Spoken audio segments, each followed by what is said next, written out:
tanggung malu akibat ulah anaknya, pejabat pajak minta maaf secara terbuka.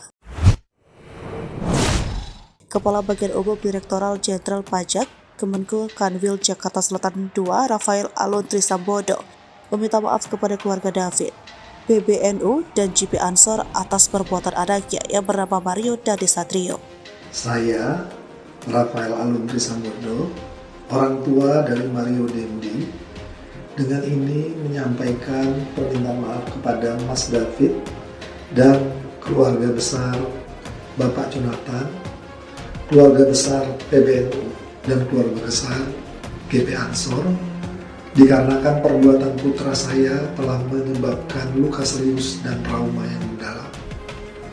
Saya selalu mendoakan kesembuhan Mas David, dan dalam kesempatan ini saya juga ingin menegaskan bahwa hal ini merupakan masalah pribadi keluarga kami, dan kami akan mengikuti seluruh proses hukum yang sedang berjalan sesuai dengan ketentuan yang berlaku.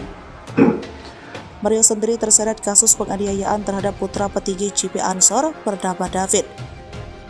Rafael meminta maaf atas perbuatan anaknya yang telah menyebabkan serius dan trauma mendalam pada korban. Ia pun mendoakan kesembuhan David.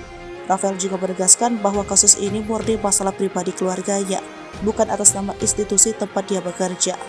Ia menambahkan dirinya menyadari kalau perbuatan anaknya salah sehingga merugikan orang lain, mengecewakan, dan menimbulkan kegaduhan di masyarakat. Saya menyadari bahwa tindakan putra saya yang salah sehingga merugikan orang lain, mengecewakan, dan menimbulkan kegaduhan di masyarakat. Terkait pemberitaan mengenai harta kekayaan saya, sebagai bentuk pertanggungan jawab, saya siap memberikan klarifikasi terkait harta kekayaan yang saya miliki.